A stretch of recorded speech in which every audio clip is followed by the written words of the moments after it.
Gusto nyo bang dalhin ng motor nyo papuntang Puerto Galera?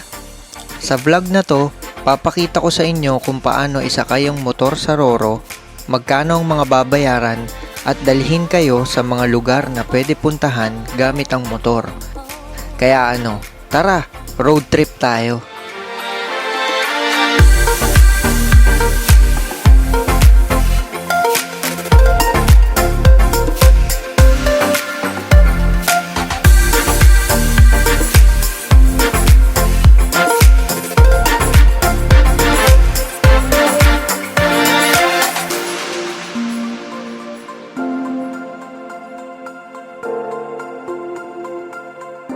So, andito na tayo sa Silang Cavite.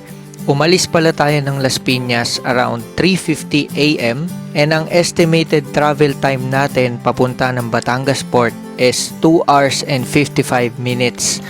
Bali, ang babaybayin pala nating daan is dito sa Silang, to Tagaytay, to Lemery, San Pascual, Batangas, hanggang sa Batangas City.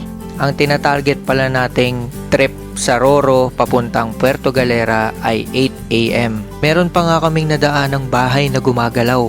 Akala ko namamalikmata lang ako. Pero naglilipat bahay pala talaga. At nakarating na nga kami dito sa Tagaytay Rotonda. Good morning, madlang people! Andito na tayo sa Twin Lakes. Welcome to Nasugbu, Batangas. Pero hindi tayo dyan, guys. Dito tayo sa kaliwa. Welcome to District Highway Boundary. I think this is yung tinatawag nilang Jokno Highway.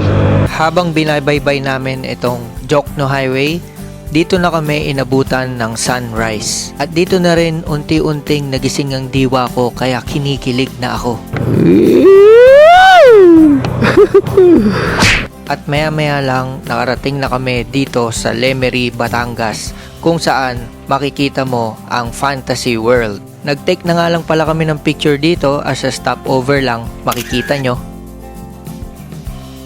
Fast forward tayo guys, andito na kami sa San Pascual, Batangas, at dito na rin kami nagpagas. First gas nga pala namin ito, worth 323 pesos. Take note guys, meron pa ako natitirang 2 bars. So, pina-full tank na natin bago tayo makarating ng Batangas City. At konting tiis na lang, sa wakas, andito na tayo, nakarating na tayo ng Batangas Port. Alright, touchdown! Port of Batangas. Saan po pa Puerto? Puerto Galera. Pakaliwa, may bubong na kinapasundan yun, nakapila po. Okay po. Pag Balatero, malapit na sa Puerto Galera. Pag Calapan, medyo magta-travel pa tayo, baby. Hi, sir. Bali, magkano po siya? 125 po yan. Dalawa na po kami. Okay. Thank you po. Good morning po. Ay, sorry. Wala kayo 125 ba? Saan na po sunod, ma'am? Baka siya rin kayo, sir. Kakanan lang po kayo. Okay, thank you. 125 pesos for terminal fee. Dalawa na kayo. OBR tsaka ikaw. Tapos, dito na daw tayo next sa marshalling area. May mag-guide naman siguro sa atin. Sa Puerto, sir. Puerto, number 5 po, sundan niyo po yan. Ang oras na ay 8:18 AM. Supposedly, merong 8 AM pa Balatera Port, which is yun. And then, nandun yung motor natin nakapila. Sabi nila, titingnan pa ako nga abot siguro. Kaya dito muna kami ni baby sa lilim. Yung pila daw na yun, kapag di kami umabot, magiging tukalapan na lang. So, no choice tayo. Magta-travel tayo by land ng nakamotor papunta ng Puerto Galera. Maya-maya lang, merong ticketing officer na lalapit sa inyo para singilin kayo sa mga ticket nyo. Papalista rin pala yung mga pangalan nyo sa listahan nila. So, habang nakapila kami dun, sinabi na sa amin na hindi na kami abot sa Balatero. Kaya, tukalapan na lang ang pupuntahan natin port, then magta-travel na lang tayo by land around 1.5 hour. So yung Pakalapan kasama si OBR, 2,376 yung binayaran namin. Sa amin ng dalawa yon, tsaka yung motor. Tapos kanina sa entrance, binagbayad muna kayo ng terminal fee, 125 pesos para sa dalawa. After 1 hour of waiting, finally, nagpa-board na rin sila. So before ka pumasok, merong officer na maghahanap ng ticket mo at may pipilasin sa ticket mo. Tapos before ka naman mag-board dun sa Roro, merong magche-check ng pangalan mo sa listahan at ng iyong plaka. Tapos ito na, exciting na kasi first time namin magrororo at sasakay ng barko. Nagulat din kami na meron palang 7-Eleven dito sa barko na to. Dito nga pala kami nagstay sa air-conditioned na room, yun nga lang meron lang additional na 50 pesos per head. After namin magpahinga, lumabas kami para mag-sightseeing, tingnan yung paligid, tingnan yung dagat, at hindi namin ina-expect na mahangin pala. Sobrang presko sa labas kapag naandar na. Makikita mo nga rin pala dito yung Monte Maria Shrine sa Batangas. Yun nga lang medyo malayo lang pala dito sa camera. At bumaba na kami sa cargo deck para mag-gear up. After almost 2.5 hours of travel, finally, nakarating na tayo dito sa Calapan Port. Touchdown! Calapan, Oriental, Mindoro. Yes, sir! Guys, bali, dito tayo sa Calapan dumating dahil hindi tayo nakaabot sa Balatero. So, magta-travel tayo by land around 1 hour and 30 minutes papunta ng Puerto Galera. So, tara! Tuloy natin ang adventure. Let's go! Mindoro! Here we go! Guys, hindi pa kami nakakarating ng puerto. Busog na kami sa tanawin. Grabe naman, napaganda pa nga. Thank you Lord, napaganda pa.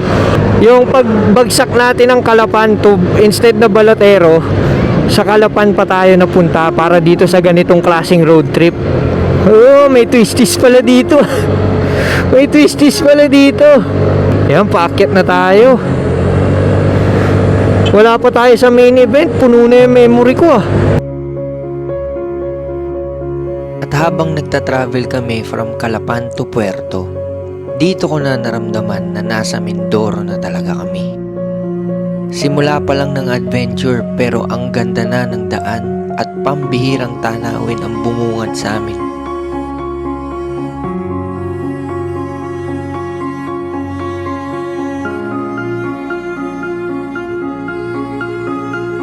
Sa ganitong mga biyahe, hindi mo namamalayan yung pagod, layo at oras. Magugulat ka na lang na andito na pala kayo sa arko ng Puerto Galera. Syempre hindi natin papalagpasin mag-picture dito. Tapos just 5 kilometers away, andito na tayo sa susunod nating destination. Touchdown! Andito na kami sa Tamarao Falls. Mukha lang siyang ordinary sa video or sa picture, pero kapag nandito ka sa actual guys, mamangha ka sa falls na to. Tapos tinawag nga para siyang Tamarao Falls kasi itong Tamarao dito lang nakikita sa Mindoro. Sabi nila pwede daw maligo dyan. Dati 30 pesos ang entrance fee, pero ngayon tinanong namin, ang entrance fee ay 50 pesos per head na. Guys, akala ko dun maliligo. Dito pala. Kabilang pala nitong falls yung welcome sign ng Puerto Galera, the heart of Asia. Syempre mag-iiwan din tayo ng memories dyan. At dito nga pala kami kumain ng late lunch sa Greek-inspired restaurant kung saan sila mismo gumagawa ng pita bread with this cute-sized oven. Ngayon lang ako nakakain ng potato wedges ni Achilles, Greek fries ni Hector, chicken gyro ni Giannis at sa malamig ni Athena. Nakakapag-promote pa nga tayo ng channel at nakapagbigay ng sticker. Around 3:30 PM nakarating na kami dito sa Summer Connection Beach Resort. Ito nga pala yung pinili natin kasi sa tapat lang yung beach at merong free parking ng motor. Binook pala namin yan sa Agoda for 3 days 2 nights. Wala munang room tour kasi pagod na kami.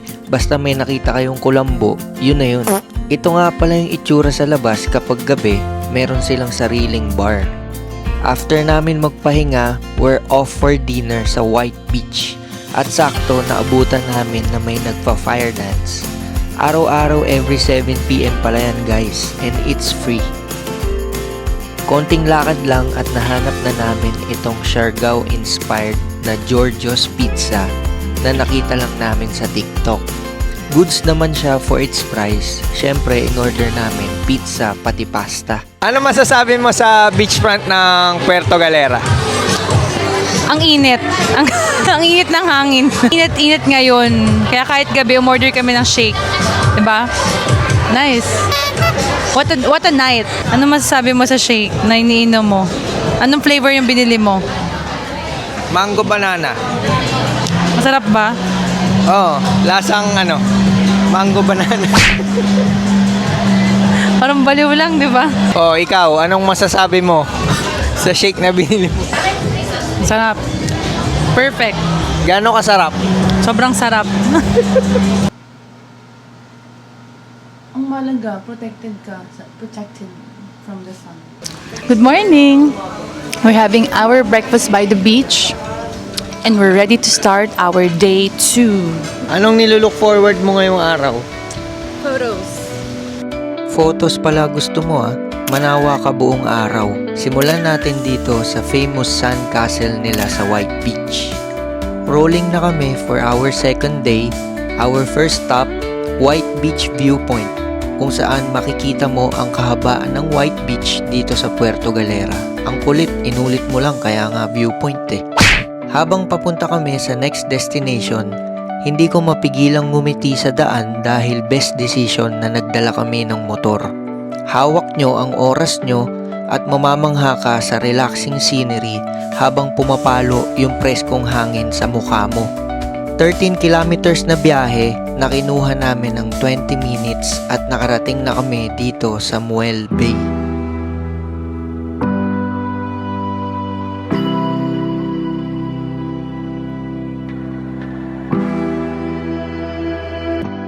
Alam nyo ba na ang muel ay salitang Espanyol na ang ibig sabihin ay pier? Noong panahon ng Kastila, isa ito sa mga pangunahing daungan sa lugar at ginagamit ng mga barkong naghahanap ng ligtas na shelter kapag may masamang panahon. Pero ngayon, isa na itong kasaysayan at nagsisilbing tourist spot dito sa Puerto Galera. Meron sila ditong pirate ship na pagpasok mo sa loob ay merong mini cultural heritage museum. Wala nga palang entrance fee dito guys, pati parking ng motor ay libre. Madami na ding souvenir shops dito pang pasalubong. Good morning po. Sabi nila ate, meron daw mga paniki dun sa may kubo. Puntahan natin, no? Ano yung English ng paniki? Bat. Lalaking paniki. Ano? Batman. Visit? Yun, no? Yun, no? Nakikita nyo doon, guys. Nakikita nyo, ang daming mga bangka kasi dito yung pick up and drop off point ng mga nag-island hopping. So, dito makikita nyo, dito na nagre-register. Hindi na lang namin tinry kasi meron kaming ibang gagawin na activity, which is Adventure time.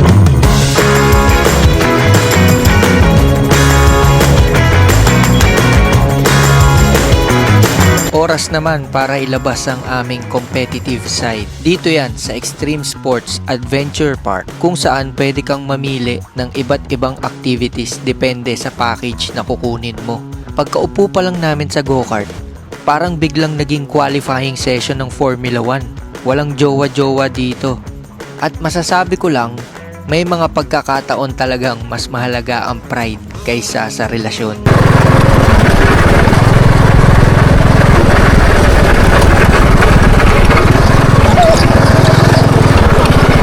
Hinahabol ko nga pala siya niyan kaya ang bilis niya. Sanay naman akong naghahabol.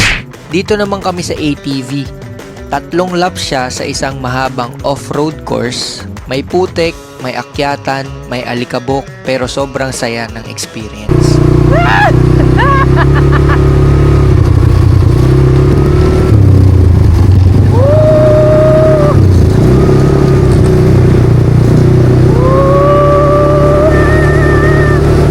Kung gusto nyo ng break sa beach at gusto nyo ng konting adrenaline, isa ito sa mga activities na sulit subukan sa Puerto Galera. 899 pesos per head nga pala para sa 2 activities of your choice ang binayaran namin. Pagkatapos ng intense match-up, dito na pala kami kumain sa fast food na wala sa Manila. Paboritong kainan ng matatanda, ang Chowking. Eto na kasi yung malapit kaya dito na lang kami.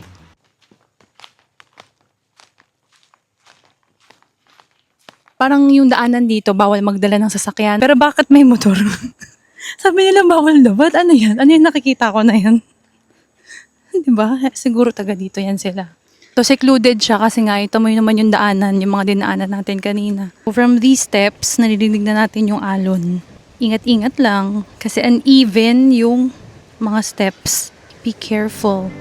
Ayan na ang beach. Ganda.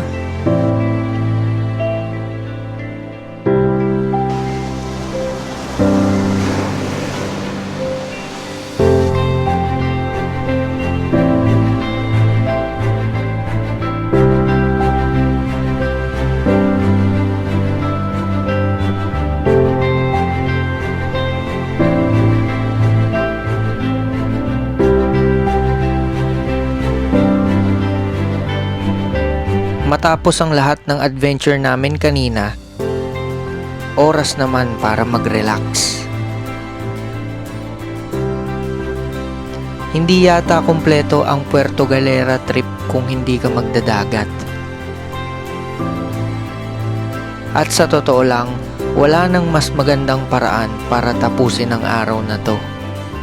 Inang sunset yan, nakakamangha. Good view, good weather, at magandang kasama, okay na okay na.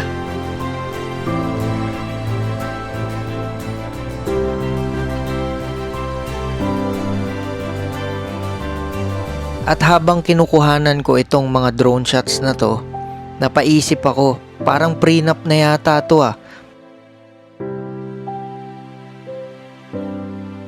Pero wag muna kayong mag-congratulations kasi travel vlog lang to guys. Relax lang kayo, wala pang singsing.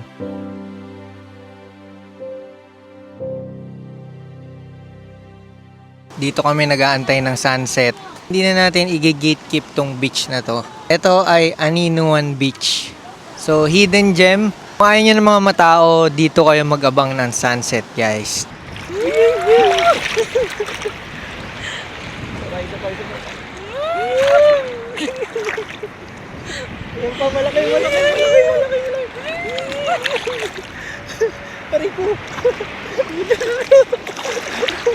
Ganda ng sunset guys.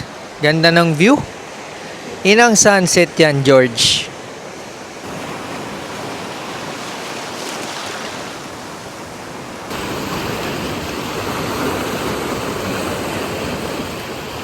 So paano? Nakita mo na yung sunset? Kain na tayo.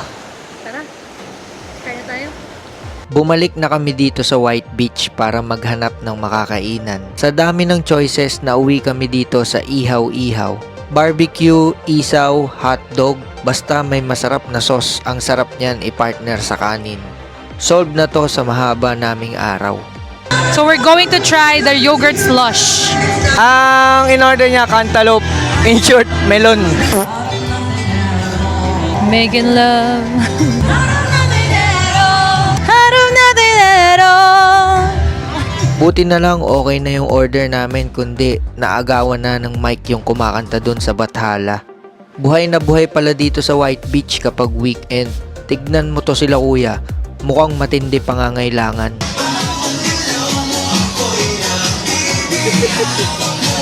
Ayun o.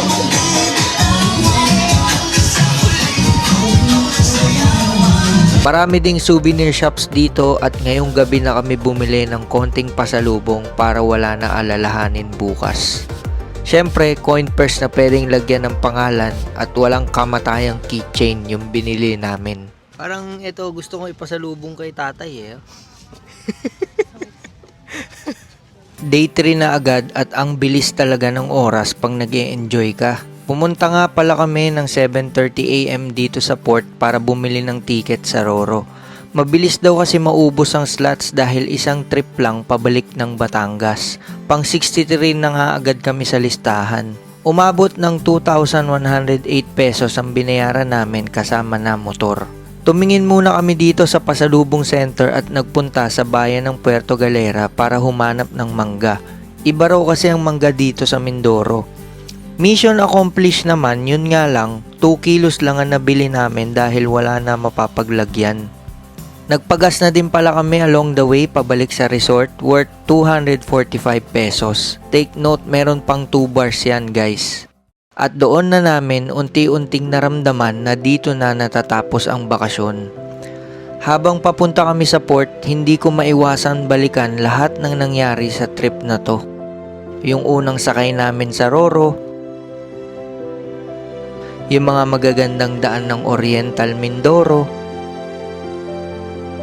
yung mga view na hindi kayang ipakita ng buo ng camera, yung beach, yung sunset, yung pagkain, yung tawanan. Sobrang sapat na yung makalayo at makakita ng bagong lugar. At ngayon, oras na ulit para bumalik sa trabaho at sa mga responsibilidad. Pero tulad ng bawat magandang biyahe, hindi naman dito nagtatapos ang adventure. Isa lang itong paalala na marami pang lugar ang naghihintay na mapuntahan at marami pang memories ang naghihintay na mabuo. O paano? See you sa next content. Paalam!